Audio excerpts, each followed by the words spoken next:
மனிதர்களாலே. கடவுள் ஏன் கல்லானான் மனம் கல்லாய் போன மனிதர்களாலே.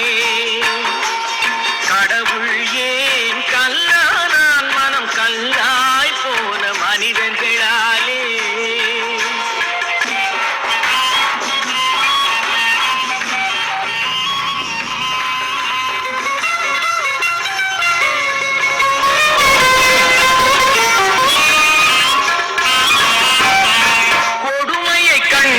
கண்ணை இழந்தான், அதை கோபித்து தடுத்தவன் சொல்லை இழந்தான்.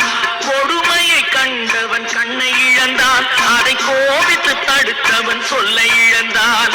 இரக்கத்தை நினைத்தவன் பொன்